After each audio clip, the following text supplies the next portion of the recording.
Y dicen que se debe desconfiar de las emociones porque estamos llenas de rabia, donde las emociones colorean el pensamiento porque gritamos, y el pensamiento ya no es objetivo porque estamos temblando y por lo tanto ya no describe lo que es real, temblamos de rabia, y porque temblamos de rabia ya no somos razonables.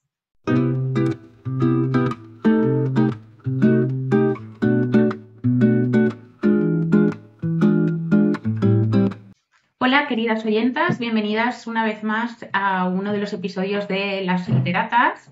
Antes de empezar a hablaros sobre el tema que traemos hoy, que es bastante polémico y ha habido mucha controversia en redes sobre él, nos vamos a presentar por si, bueno, pues alguna de vosotras es nueva por aquí. Yo soy Marta y llevo las cuentas de Instagram y de YouTube de Antigona Lectora. Y yo soy Sadie y llevo la cuenta de Instagram literatur.com y la cuenta de YouTube de Literatur. Bien, como he dicho, el tema que hemos traído es bastante polémico porque hoy venimos a hablar de pues, la polémica que ha habido en redes en torno a El odio de Luis G. Martín sobre este libro de José Bretón. Por si alguien pues, no se ha enterado de lo que ha ocurrido, vamos a contextualizar un poco qué es lo que ha pasado y por qué hemos decidido traer esto aquí hoy. La publicación del odio por parte de Luis G. Martín ha generado una fuerte polémica en las últimas semanas porque el libro aborda el caso de José de Bretón, quien asesinó a sus dos hijos en un acto de violencia vicaria contra su expareja Ruth Ortiz. Según el propio autor, su intención era explorar los paradigmas del mal con mayúscula y desentrañar la brutalidad de la naturaleza humana. En entrevistas, el autor ha señalado que quería meterse en la cabeza de José Bretón para intentar comprender cómo alguien puede cometer un acto tan atroz. Este enfoque, sin embargo, ha sido duramente criticado por varias razones. Por un lado, Ruth Ortiz supo de la existencia del libro a través de los medios, ya que ni el autor ni la editorial le informaron previamente. Esto pone sobre la mesa una cuestión ética fundamental. ¿Qué responsabilidad tienen los autores y editoriales al tratar temas tan delicados? Y por otro lado, el título del libro y su enfoque en Bretón como monstruo han sido señalados como problemáticos, ya que invisibilizan la violencia estructural que sustentan estos actos, la violencia machista. Esta controversia nos lleva a reflexionar sobre cómo se narran las violencias contra las mujeres en la literatura y los medios. ¿Qué implica colocar al asesino en el centro de la narrativa? ¿Cómo se puede abordar éticamente un tema tan sensible como la violencia vicaria? Y sobre todo, ¿cómo evitar revictimizar a quienes ya han sufrido tanto daño? Estas preguntas serán el eje central de nuestra conversación, que también trataremos de conectar con libros escritos por autoras que han trabajado desde perspectivas éticas y reparadoras. Bueno, para preparar este episodio nos hemos inspirado bastante en un artículo súper interesante de Noemí Trujillo para Neutral, en el que analiza un poquito el fenómeno del libro del odio conectado con lo que es el fenómeno true crime, ¿no? Que bueno, de esto ya se ha hablado bastante últimamente, cuestionando pues la ética de este género, que por otro lado es tan popular, y un poquito intentando analizar también el por qué, las raíces, ¿no?, del interés hacia el mismo, porque es uno de los géneros más consumidos en plataformas, en literatura, y bueno, ¿por qué pasa esto, no? Entonces, en su artículo, Noemí nos habla del concepto de la necroescritura, que es esta tendencia que tienen ciertas narrativas de coger y colocar al asesino o al criminal en el centro, mientras que las víctimas son relegadas a un segundo plano y a veces, bueno, tratadas como poco más, ¿no?, que gadgets de la trama, ¿no?, como un objeto, una vasija, un artefacto que está ahí para que la trama funcione, pero que no tiene más importancia y que no es tratada prácticamente ni como un ser humano, ¿no? Esto está muy relacionado con lo que hablaba Nerea Barjola en su famosísimo ensayo de microfísica sexista del poder, en el que ella se dedicó a analizar cómo las narrativas mediáticas y culturales que se generaron alrededor del caso de las niñas de Alcácer en los años 90, por un lado, perpetuaban la victimización de estas niñas porque despolitizaban la violencia estructural contra estas mujeres, tratando a los que habían perpetrado el crimen de monstruos, ¿no? Como de gente que estaba fuera de la sociedad y que había hecho algo completamente inimaginable e imprevisible, en vez de pasar a analizar de, bueno, cómo este sistema patriarcal de violencia contra las mujeres no solo como que facilita, ¿no? O desemboca en que se den estos casos, sino que muchas veces los justifica poniendo el foco en las víctimas, de que cómo iban vestidas y porque estas niñas estaban solas haciendo autostop, etcétera, etcétera. Entonces, claro, ¿cómo se relaciona el libro del odio con esto, no? Bueno, pues para empezar con que su autor en entrevistas ha dicho explícitamente eso, que él se ha negado a hablar con la víctima real de este caso, que es la madre de los 2 niños.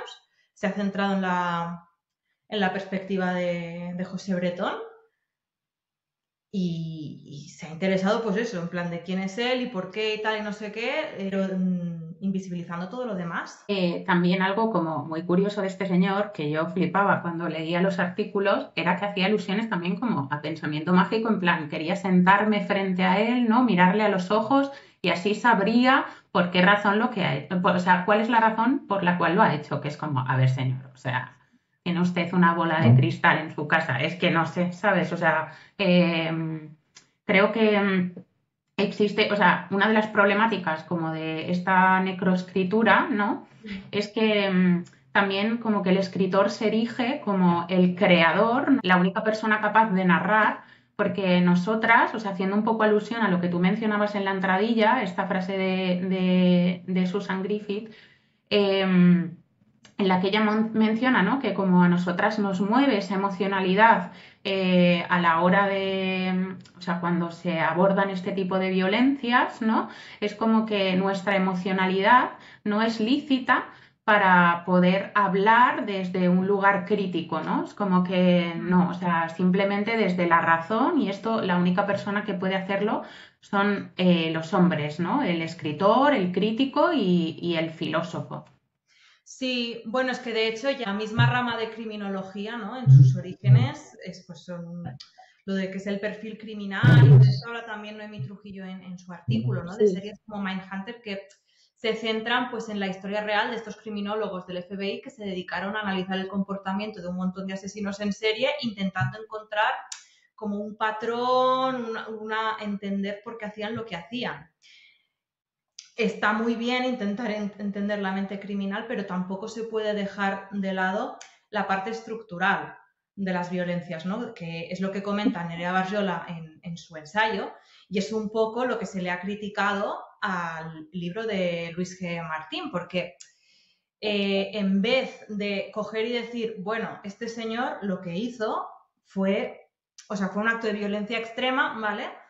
Pero fue un acto de violencia vicaria, que es Total.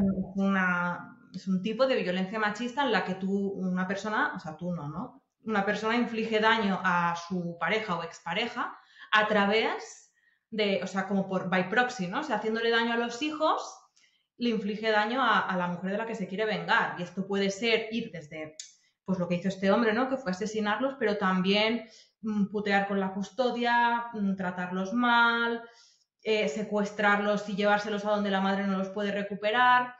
Y esto es un tema estructural.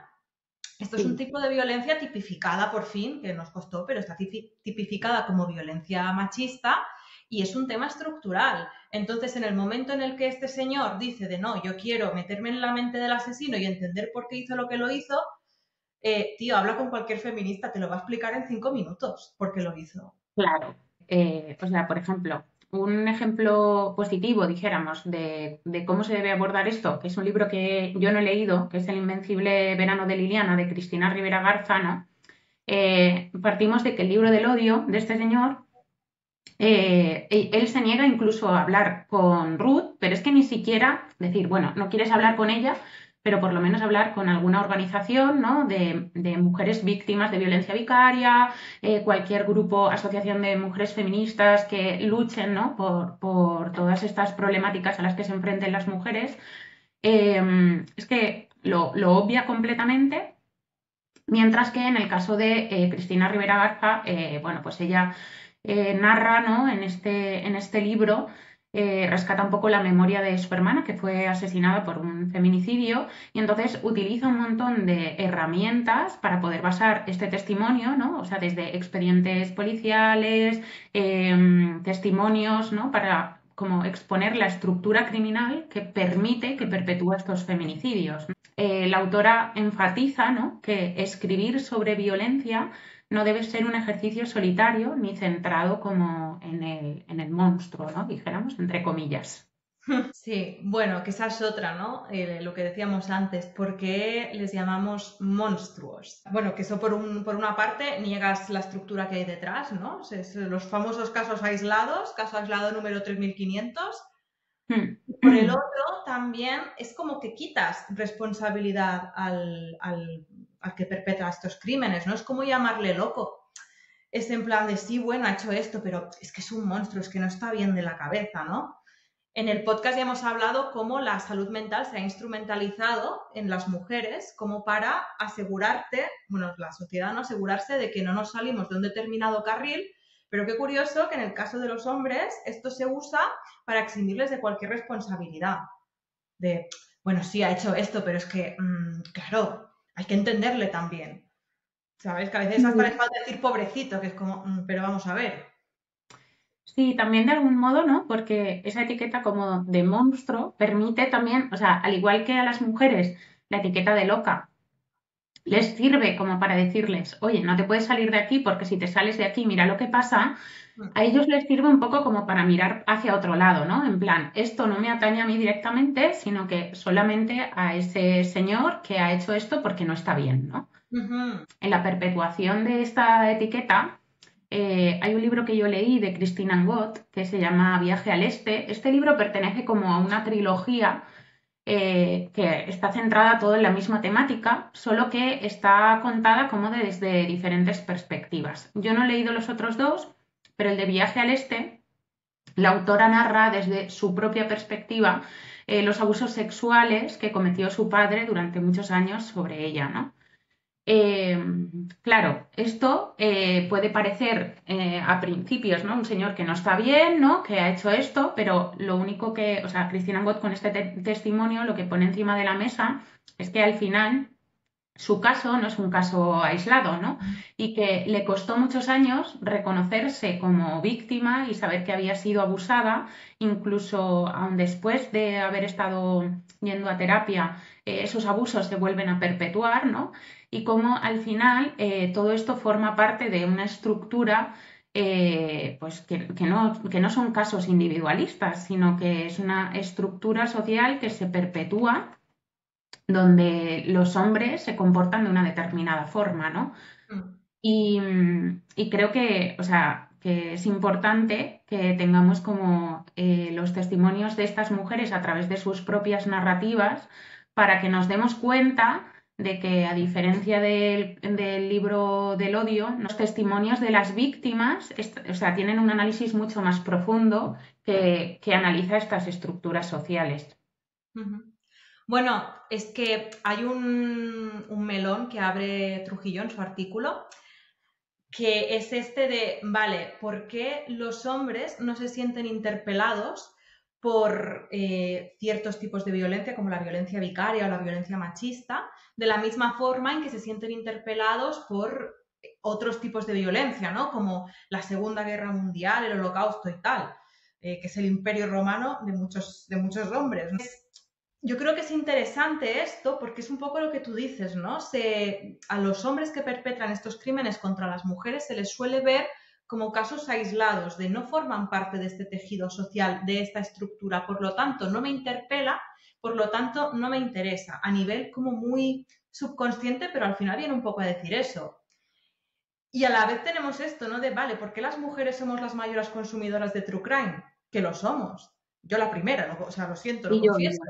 Porque a nosotras sí que nos interpela. O sea, si no tenemos alguna experiencia traumática propia, que ya es raro, la tiene tu hermana, la tiene tu amiga, la tiene tu abuela, la tiene tu vecina. O sea, pregúntale a cualquier mujer Y tienes, o sea, casos absolutamente espeluznantes y todas conocemos a alguien cuando no ha sido en nuestra propia carne, ¿no? Entonces es algo que nos toca muy de cerca. Pero, como siempre, lo masculino es universal y lo femenino es cosa de mujeres. Entonces, creo que en este tema, ¿no? Se ve muy claro esto. ¿Por qué no les interpelan ciertos casos? Porque son cosa de tías. O sea, Sí, no. total. Sí, o sea, siento que ellos no se... o sea, es que, bueno, no sé, como el que oye que han atracado pues a un banco, ¿no? Es algo que no les mueve, ¿no? Y creo que eso Ujú. también ha hecho, ¿no? Un poco por lo que mencionaba antes, como a nosotras sí nos mueve, es como que esa emoción invalida completamente la capacidad de razonamiento. Y ellos, sin embargo, desde esa distancia, ¿no? Sí pueden construirse como los únicos poseedores del conocimiento para poder desentrañar qué es lo que hay detrás de el monstruo, entre comillas. Es que, tía, o sea, no sé si, bueno, supongo que lo conocerás y nuestras oyentas muchas también, el programa este de TV3 que se llamaba Crims, que ahora está en Sí. Netflix. Ujú. La coletilla con la que Carla Porta presenta los episodios, pondremos luz en la oscuridad. Hostia, es que lo define a la perfección. Sin ofender a Carlas Porta, Carlas, te queremos, pero es que es esto tal cual, Sí, sí, ¿sabes? sí, tal cual. Como eso, los únicos capaces, aparte, o sea, de desentrañar algo, que creo que pasa, o sea, los casos de violencia machista son como muy, o sea, como muy llamativos, ¿no? Porque lo podemos observar cómo se les etiqueta de monstruos, pero creo que en general, ¿no? Todo aquel que forme parte del colectivo de personas en exclusión de libertad, ¿no? Es como son los otros, ¿no? Son gente que no está bien y a la que no queremos mirar, ¿no? Igual tenemos que ponernos a mirar qué ha llevado, ¿no? A todo esto para poder realmente como combatirlo, ¿no? Y poder erradicarlo. Totalmente. Bueno, y ponérnoslo a mirar, pero eso, no tanto desde la psique del asesino en sí, Total. sino en la parte estructural, ¿no? Lo que hablábamos antes Sí, de pues, los criminólogos estos que se pusieron a hacer perfiles de asesinos en serie en Estados Unidos y tal, nunca miraron la parte estructural, pero el 90% de los asesinos en serie son hombres. ¿Por qué son sí, hombres? sí, sí, sí, sí. ¿Sabes? ¿Por qué sus víctimas son siempre mujeres y niños? Esto no lo miraron, miraron pues que si infancia no sé qué, que si problemas que en la relación con su madre, que si rasgos de psicopatía, vale, todo esto está muy bien, pero te estás dejando una parte muy importante de la ecuación y esto nunca, o sea, sí, Y que precisamente es la que las mujeres llevamos años teorizando sobre cómo funciona la estructura, ¿no? Que perpetúa estas violencias, pero sin embargo, como que nadie nos pregunta. O sea, es que me parece como súper egocéntrico querer hacer un libro obviando toda la teoría feminista que habla sobre esto, ¿no? Es que, tía, no sé, yo alucino mucho. sí, no, porque además es en plan de, mira, los teóricos estos del FBI de los años 70, pues el feminismo estaba, todavía no había teorizado tanto sobre esto. Pero coño, estamos en 2025, o sea, tú tienes los libros que quieras. Aparte que es eso, ¿no? La violencia vicaria está reconocida, tipificada como violencia machista, creo que desde Sí, 2021 o así. Que es como, sí. bueno, chico, es que si no te ha interesado esto, no ha sido por desconocimiento, ha sido porque no te ha dado la gana de meterte ahí, ¿sabes? Entonces, bueno. Sí, yo creo que también referente a como esta dualidad, ¿no? De emocionalidad frente a la razón, podríamos mencionar también el libro de La mujer de Dios, ¿no? Que ambas leímos en lectura conjunta y que a pesar, o sea, creo que aborda muchas temáticas, ¿no? Este libro, una de ellas es la reapropiación como de la propia voz, ¿no? Dentro de la narrativa, de recuperar pues nuestras narrativas y contarlas desde el yo y no desde el otro, ¿no? Desde cómo creen que debería ser. Pero creo que también es un ejemplo de esto, porque en el libro vemos muy claro, ¿no? Como todas las emociones que ella va teniendo y cómo le mueve todo esto y a la vez, o sea, es un libro de ficción, ¿no? Pero es muy crítica con todo lo que está ocurriendo, ¿no? Y con la relación que tiene con Dios. Sí, No, y además lo interesante de este libro también es lo que hablamos, ¿no? Que lo puedes leer de manera anecdótica, de bueno, es la historia entre ellos dos, o es la historia de una relación con severas desigualdades y un maltrato psicológico bastante de manual, o lo puedes leer a nivel como un comentario estructural, ¿no? De cómo funciona la sociedad, quién escribe la historia, quién tiene la voz, es Dios, ¿no? El hombre, digamos. ¿Quién tiene que escribir su historia a escondidas? ¿Quién tiene el acceso a ciertos libros prohibido? ¿Quién no puede hablar del otro, ¿no? Porque Dios dice, no, no puedes escribir sobre mí, no puedes dar tu versión sobre quién soy yo, dejar sobre papel lo que has vivido desde tu perspectiva. Entonces, bueno, y claro, tienes a Dios, ¿no? Que es Dios, es un ser como racional, filosófico, no lee literatura. Y luego está ella, que es una pobre mujer mortal que qué va a saber de la vida. O sea, es un libro súper potente, como dices, tiene muchas lecturas, pero creo que esta es una de las más interesantes, ¿no? Como este contrapunto entre quién tiene el poder, quién tiene la voz, quién domina la narrativa, Mm. y quién se deja fuera de esa narrativa. Sí, sí, sí, total. O sea, fue un libro que me gustó mucho y que cuando ocurrió todo esto de esta polémica, ¿no? Con este libro, me venía un poco a la cabeza por todo esto, ¿no? Como que la verdad solo puede alcanzarse mediante la razón, ¿no? Que solamente quien tiene el poder es quien controla la información y lo que es veraz, ¿no? Lo demás es como que no importa. Y creo que es un libro muy guay, a pesar de ser ficción y no ser un testimonio, que permite poder reflexionar de todo esto, ¿no?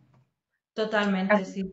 También, o sea, como otra de las cosas, para mí, como de los mayores conflictos que he visto en torno a toda esta polémica, es el hecho de que se apelaba, ¿no? Y como que se enfatizaba mucho en la libertad creativa, ¿no? En plan, no, bueno, es que no hay que censurar la obra, la libertad creativa, ¿no?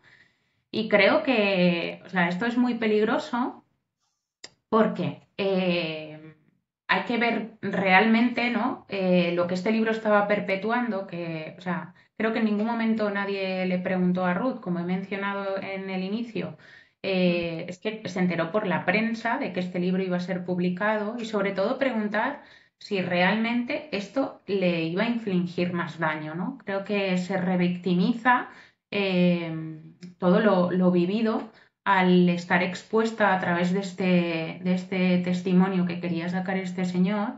Y creo que es importante como que reflexionemos que la libertad no debería estar reñida con códigos éticos, ¿no? O sea, no podemos vulnerar una serie de derechos y decir que esto es libertad creativa, ¿no? No, no, totalmente. Pero es un poquito el problema que se da bueno, a raíz de la popularidad de este género y de que sea siempre desde la perspectiva del asesino. O sea, esto me ha recordado un poquito a hace unos años que en Netflix sacaron la serie de Dahmer sobre este asesino serial de los Sí. 80 en Estados Unidos desde la perspectiva del asesino y entonces hubo como todo un fenómeno, ¿no? Con la serie, la gente lo estaba flipando y hubo un montón de peña que pensó que era muy buena idea disfrazarse de este señor por Ah, Halloween. sí, sí, sí. Pero claro, este señor no es un asesino en serie de los años 30. Las madres de muchas de sus víctimas, las familias de sus víctimas, siguen con vida y tenían que estar viendo no solo cómo se hacía una serie que se convertía en fenómeno de masas y en las redes sociales todo el mundo aplaudiendo y no deja de ser un biopic sobre la persona que mató de forma horrible, por cierto, a su hijo, a su hermano, a su primo, a una persona querida, pero es que encima luego la gente como endiosándolo, ¿no? Y frivolizando con una cosa que dices, tío, un poquito de empatía. Y encima, pues también se sacaba el argumento este, ¿no? De es una fiesta, es para divertirnos, hay que saber separar la ficción de la realidad. Bueno, argumentos de mierda que dices, tío, o sea, solo puedes tener este argumento tan asqueroso desde el privilegio. Un poquito como lo que pasa con los disfraces de apropiación cultural. Me estoy yendo un poco del tema. Sí, Pero sí, es pero como, es ese decir de, tanta racionalidad, no tanto separar la libertad creativa, que nos pensamos que es una especie de Dios sin nombre, ¿no? La libertad creativa. Y al final dices, tío, si tu libertad creativa tiene que pasar por putear a la peña, como hurgar en su trauma, y es que encima te la pela. Sí, además creo que es una tendencia porque, bueno, yo, a ver, no puedo negar, ¿no? Como hemos dicho, yo soy una fan absoluta del true crime, me los veo absolutamente todos, pero creo que es una tendencia que está viendo, o sea, en Netflix, por ejemplo, el caso de Rosa Peral, que Ujú, es un poco, se sale ahí, bueno, hay cosillas, ¿no? Pero está más centrado en una mujer asesina, ¿no? Que creo que también hay menos testimonios.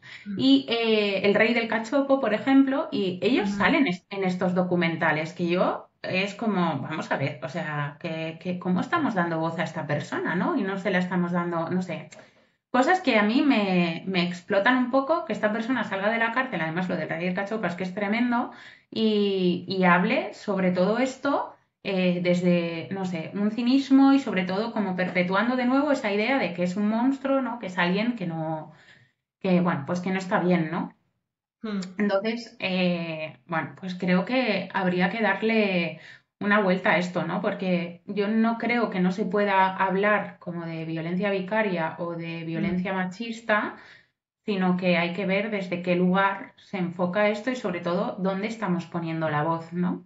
Totalmente. Bueno, un poquito, salvando las distancias, pero me recuerda a, hace unos cuantos episodios hablamos del documental este de sexo, cámara, manipulación, sexo, cámara, acción, que hablaba un poco, pues eso, ¿no? Como de la escopofilia en el cine y la forma en que se han grabado los cuerpos femeninos y las escenas de deseo y que siempre se ha hecho de una determinada manera, desde un determinado ángulo, o sea, dar una determinada imagen. Creo que con el true crime pasa un poco lo mismo, ¿no? O sea, estamos como muy acostumbradas a ver un ángulo y un enfoque y también porque es lo fácil, ¿no? Que es en plan de, bueno, en un crimen, ¿quién queda con vida para dar su testimonio? ¿La víctima o el asesino? Pues normalmente el asesino. Y creo que es eso, ¿no? Hay como toda una serie de concepciones alrededor del género que ya ni nos planteamos muchas veces porque lo consumimos un poco a ciegas y que lo que están haciendo, pues es eso, ¿no? Es como perpetuar una narrativa que es dañina para las víctimas, que encima si quedan víctimas o familiares de víctimas con vida, los vuelve a revictimizar porque les hace revivir todo lo que ocurrió y encima se lo hace revivir desde la perspectiva de la persona que lo hizo. ¿Sabes? Sin, y como todo el mundo endiosando de alguna forma, aunque sea desde la curiosidad mórbida, pero se está endiosando a estas personas. ¿Y por qué? ¿Y qué pensabas? ¿Y cómo lo hiciste? ¿Y cómo fue tu infancia? Y al final dices, bueno, ¿y qué más da? Y luego lo que tú dices, ¿no? Que una cosa es el documental, pero luego ya nos vamos a ficción y ahí todavía tienes como más manga ancha bajo el paraguas de no, es que es ficción, es que es una creación literaria, cinematográfica, lo que sea. Y no es así.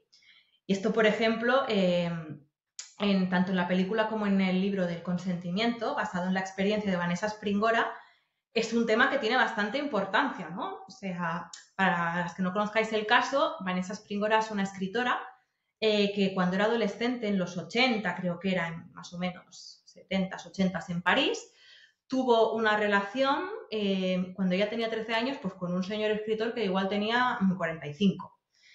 Y este señor escritor justamente era famoso, o sea, pero con un montón de premios y subvenciones del Estado francés, que eso es para flipar, por una obra en la que básicamente era él presumiendo de haberse acostado con niños.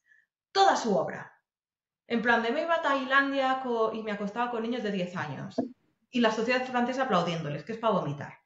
Entonces, este señor se justificaba diciendo que lo suyo era creación literaria y que, bueno, que si te disgustaba es que no eras lo suficientemente abierto de mente o que no sabías comprender su genio, que esto también les mola mucho, el rollito de genio incomprendido, que dices tú, Manolo, igual lo que eres es gilipollas, sinceramente, pero bueno.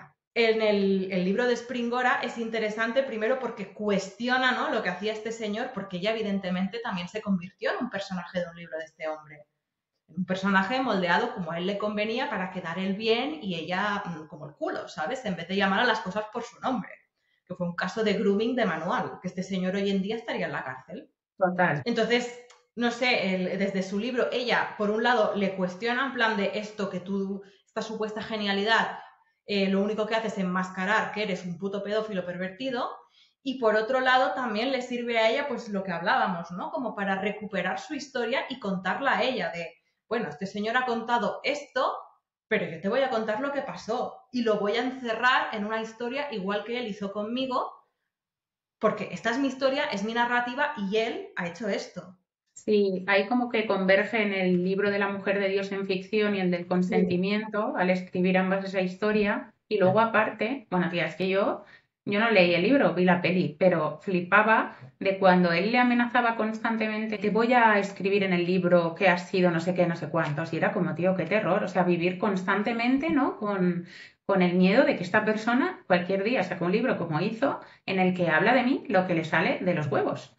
Que es un poco esto de lo de la historia la escriben los vencedores, que siempre se ha Sí, hecho total. en contexto de guerra, pero también en un contexto más social, ¿no? De, bueno, quién, lo que hablábamos, ¿no? ¿Quién tiene la voz narrativa? ¿Quién dirige la, y hacia su favor, evidentemente, la narrativa oficial? También creo que, bueno, una serie que ha salido recientemente y que creo que está muy bien hecha porque precisamente pone el foco en el centro de quien comete ese acto, pero sin etiquetarlo como un monstruo, analizando la estructura social que le rodea, todo lo que le atraviesa, ¿no? Es la serie de adolescencia, en la que vemos que este niño de 13 años comete un feminicidio hacia una de sus compañeras y claro, lo que podemos pensar que es la típica serie de ver por qué él ha matado o cuáles han sido los motivos, va mucho más allá, ¿no? Analizando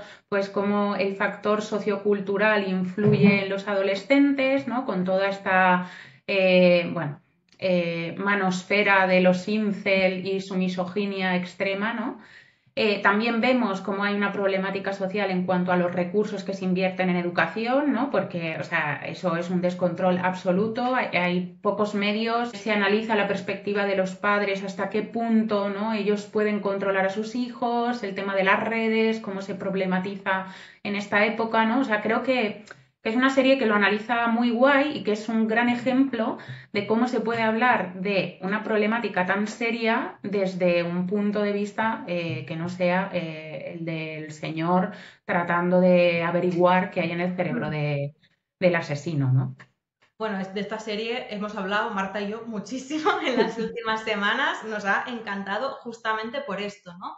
Y hay algo muy interesante que esto lo mencionaron sus creadores en entrevistas, que dijeron que querían, pues eso, ¿no? Que el protagonista no viniese ni de una familia desestructurada, ni de un entorno particularmente precarizado, que fuese un chaval normal, con una familia súper normal, que va a un colegio normal, con una vida súper normativa, justamente un poco, o sea, ellos decían de, bueno, es que queríamos como mostrar que esto le puede pasar a cualquiera, que un poco viene a ser eso, ¿no? De, no son casos aislados, no son monstruos, no es alguien a quien se le ha ido la pinza, es una persona insertada en un tejido y una estructura social que hace que estas violencias ocurran porque no solo como que da la jerarquía que las permite, sino que incluso las legitimiza muchas veces. Y esto es algo que la serie hace muy bien. Sí, total. Sobre todo eso, ¿no? Que en el artículo de Noemi Trujillo también lo mencionan, que al final, o sea, es que estos hechos suceden y son, o sea, de lo más cotidianos dentro de la normalidad, que las personas que lo cometen no son seres fuera de la sociedad, ni, o sea, me acuerdo porque hubo un caso que sucedió en mi hospital que os conté a ti, Aida, de Si tengo un corazón, y la gente preguntaba, pero le veíais algo, ¿no? O sea, en plan, como, no sé, va con un parche esta persona y es como, vamos a ver, o sea, no sé qué os imagináis, ¿no? De la imagen de violador, como un imaginario colectivo que se ha generado en torno a estas figuras que está muy lejos de la realidad. Y por eso me parece interesante lo que hace la serie, ¿no? Ujú. Bueno, tía, es lo típico de cuando pasa algo y van a preguntar a los vecinos, ay, pues Ah, siempre bueno, saludaba. Y dices, total, total, tía, total. ¿sabes? Sí, y que además son cosas que luego en los juicios se aceptan como válidas, que es como, o Ya. sea, ¿cómo podemos? Es que se nota que falta mucha como perspectiva, ¿no? Y bueno, lo hemos visto también estas semanas con esta polémica, ¿no? Que ha habido. total. Y que bueno, al final eh, es tan sencillo, ¿no? La perspectiva de género esta de la que hablamos, como preguntarte, primero, ¿desde qué lugar estás escribiendo? Segundo, ¿por qué? En plan, ¿cuál es la motivación? ¿Quieres servir al amarillismo, al morbo? ¿Quieres hacer algún tipo de reparación? ¿Sabes? Bueno, preguntas que yo creo que la gente tendría que hacerse antes de abrir la boca o ponerse a escribir un libro, un poquito como eso de si lo que vas a decir no es mejor que el silencio, cállate la boca. Y esto la gente no, o sea, porque la creación, ¿no? El arte. Pero con ciertos temas creo que es importante hacer como este primer paso de autocrítica y ver si lo que tú quieres escribir o la peli que quieres hacer va a aportar algo o simplemente pues va a hacer eso, ¿no? Regurgitar, revictimizar, añadir sufrimiento a la víctima en vez de comprender para reparar. ¿Sabes? Hay como esta diferencia entre entender entre comillas, que es saber los detalles y el morbo y oh, el mal, oh, qué cosa más intangible, o comprender para reparar de, ostras, ¿por qué ha pasado esto? ¿Qué estructura hay detrás? ¿Cómo se puede ayudar a la víctima? Hay una diferencia. Sí, o sea, uno de los libros que también hemos leído ambas, pero Mm, que lo hicimos por separado, fue el libro de Tengo algunas preguntas para usted de Rebecca Mackay, y creo que también puede ser un buen ejemplo, ¿no? Porque a pesar de que es ficción, creo que se explora pues, de formas éticas y responsables esta forma de reconstruir historias traumáticas, ¿no? En este libro Rebecca Mackay utiliza, dijéramos, como la estructura del true crime, ¿no? Para enganchar también a los lectores y a través de un propio asesinato que se cometió hace bastantes años en el campus en el que ella estudiaba. Ella es, creo que era podcaster, ¿no? Ella, profesora de... Sí, y entonces le propone a sus alumnos hacer un podcast y unos de ellos eligen, ¿no? Este caso como para hablar de él. Y a raíz de, o sea, en base a esta premisa, ella empieza a desarrollar una serie de cuestiones de cómo se deben construir estas historias, ¿no? En qué papel queda la víctima. Y creo que es muy interesante, pues, o sea, me parece como muy inteligente, ¿no? Utilizar esta estructura para a la vez criticarla, ¿no? También todo el tema de la víctima perfecta, ¿no? Que hablamos de cómo debe cumplir un patrón y si no es como, bueno, pues es que igual te lo has buscado tú misma, habla un poco Nerea Barjola de todo esto. mm. Y no sé, creo que fue un libro muy... A mí me gustó mucho. A mí también y además me gusta porque es uno de esos libros que es lo que has dicho tú, ¿no? Te engancha, es comercial y es un libro que he recomendado y he dejado a Sí, gente pues, que igual no hubiese leído sobre este tema, pero que se lo ha leído y lo ha disfrutado. Y esto es una cosa que hablamos muchas veces, ¿no? Que a veces tú y yo hemos leído algún libro que quizá era un poquito comercial y no nos ha convencido el estilo, pero a la vez dices, coño, también es importante que historias y temáticas así se traten desde esta perspectiva. Y otra cosa de este libro que a mí me pareció que era muy interesante es todo el foco que pone, ¿no? En cómo las víctimas de estos crímenes, en el momento en el que se hace como un documental o un true crime sobre el caso, son revictimizadas otra vez, no solo porque se las pone, pues eso, ¿no? Se las cuestiona si no son la víctima perfecta, se examina su vida y qué hacía y cómo iba vestida y por qué le puso los cuernos a su novio o lo que sea que haya pasado.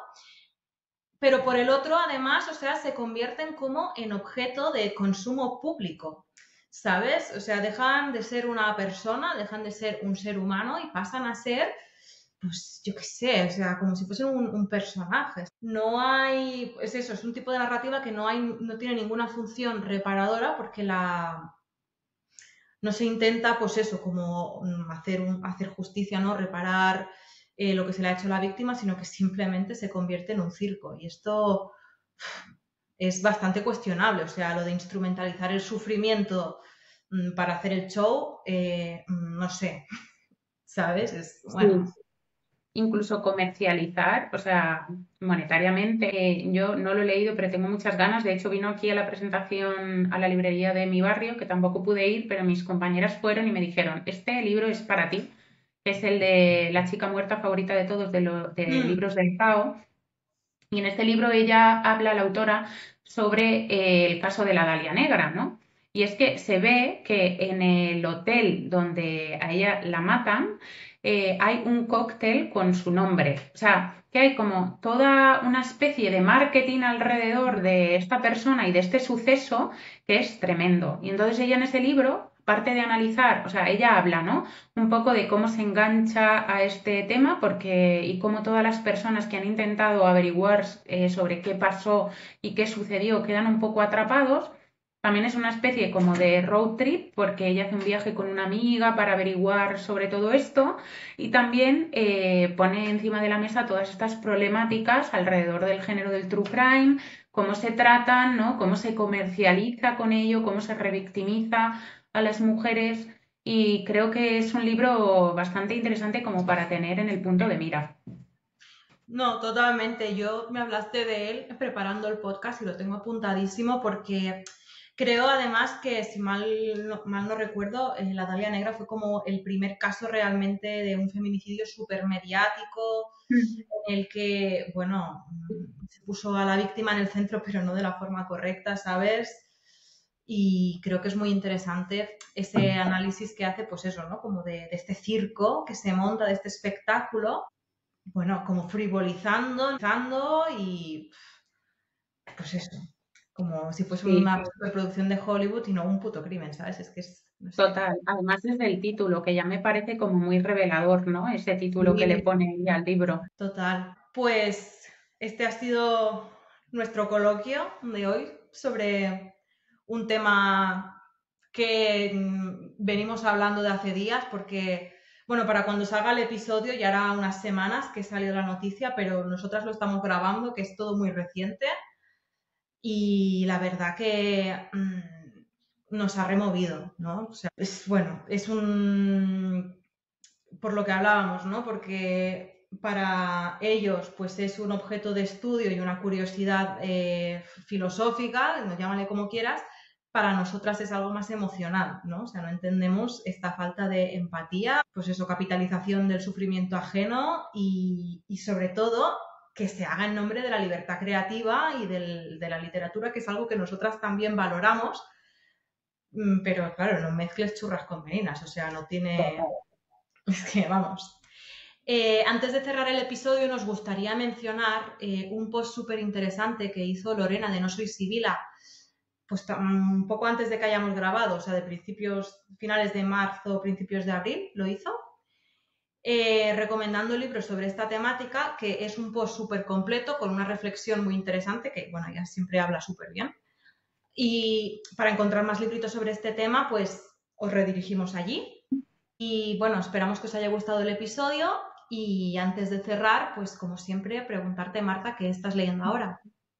Pues mira, yo estoy leyendo el libro del club de lectura que tenemos en común, del cuarto de atrás, que todavía estáis a tiempo de uniros, porque esto yo creo que saldrá a mediados de abril, más o menos, y creo que la gente pues podría todavía sumarse, que es el de Aliento, Ojos, Memoria, y empecé ayer a leer Budín del cielo, que pues es un libro que ha escrito María Luque, que ella es ilustradora. Y bueno, fue un libro que tú mencionaste en el anterior episodio que tenías muchas ganas de leer, que es sobre Rosa, una ex jubilada que era profesora de matemáticas. Y la verdad es que me está gustando mucho. Es un libro como muy tiernito. Ay, tiene mucha pinta. Qué ganas de Sí. leerlo. ¿Y tú qué estás leyendo, Seiri? Bueno, yo estoy en primer lugar con Un mal nombre, que es el segundo libro de la saga Dos amigas de Elena Ferrante. Estoy enganchadísima a esta historia. Le quiero pegar muy fuerte a cierto señor de esta historia. Sí, le odiamos. Le odiamos. No diremos nombres para no spoilear a las que no lo hayáis leído, pero le odiamos. Y luego no he empezado el libro del club de lectura porque yo soy doña Tardona y porque antes me quiero terminar otras cosas y una de las que quiero terminar antes pues es un librito de Octavia Butler que se llama Parentesco, que lo estoy leyendo con mi recién estrenado Kobo. Era un libro que tenía muchas ganas eh, de poder leer. Bueno, básicamente va de una chica afrodescendiente en los años 70 que vive en California con su novio y que un día, sin saber muy bien por qué, se ve como transportada en el tiempo hacia el año 1815 a una plantación de esclavos bueno, en la América profunda, no sé exactamente, creo que es Maryland o Missouri, algo así. Entonces, bueno, la chica como que averigua, ¿no? Que ha sido transportada porque en esa plantación es donde están sus antepasados. Y bueno, es como toda la historia de ella, como que no puede controlar cuándo la transportan para atrás y cuándo vuelve al presente. Y claro, estamos hablando de una mujer negra que aparece porque sí, ¿no? En mitad pues, de la época esclavista en el sur profundo. Se la juega bastante cada vez que viaja hacia atrás. Y bueno, en eso estoy. Entonces está guay el libro porque es muy ligerito, o sea, es un libro de ciencia ficción, se lee muy fácil porque no es que tenga una narrativa con florituras ni que sea estilísticamente complejo, pero mola porque aprovecha, ¿no? Como esta trama para hablar pues de hechos históricos, ¿no? De la época, de bueno, cómo se trataba a los esclavos, qué eran los esclavos libres, qué te podía pasar si incluso siendo un negro libre, ¿no? Un esclavo liberado, claro, al final era un papelito el que lo probaba. Esto pasaba, te secuestraban en el norte, te llevaban al sur, te esclavizaban, que eran las patrullas, por ejemplo, que eran como un precursor del Ku Klux Klan. O sea, va metiendo chichilla. Está bien. Y es una buena lectura de, pues eso, cuando tienes la cabeza como un bombo, es una buena lectura porque ya te digo, es muy ligero, ¿eh? O sea, no. ¿Este A libro es nivel de. autoconclusivo? Porque sé que ella tiene como varias sagas y Sí, no no, pero sabía si... este es autoconclusivo. Ah, qué bien, qué Este es bien. autoconclusivo. Bueno, creo, espero. Juraría que sí. Pero Vale, sí, vale. sí. Y nada, me compré además de la misma autora la semana pasada un librito de relatos, este que tiene publicado con Sony. Y bueno, creo que también lo leeré pronto porque me está Qué guay. gustando esta señora. Sí, sí. Yo tengo muy pendiente leer a Butler. Me llama mucho la atención, pero todavía no. Bueno, de esto que, claro, pues tantas autoras que al final se te. Imposible. Imposible, imposible. Pero bueno, llegará. Bueno, queridas oyentas, pues llegamos al final de este episodio. Esperamos que lo hayáis disfrutado. Recordad, como siempre, que podéis seguiros tanto en nuestras cuentas personales individuales como seguir al podcast en sí, ¿no? Tanto en Instagram como en YouTube como en Spotify. Recordad, como os ha dicho Marta, que tenemos el club de lectura que os podéis unir, que cada mes leemos un librito escrito por una autora chulísimo siempre y que además desde abril tenéis la newsletter que la enviamos mensualmente a principios de mes, entonces estáis a tiempo de suscribiros para la de mayo, que hablamos de un montón de cositas y que pues seguro que os molaría mucho si estuvieseis suscritas. Y nada, que tengáis muy buen mes, muy buenas lecturas y que como siempre, que leáis mujeres.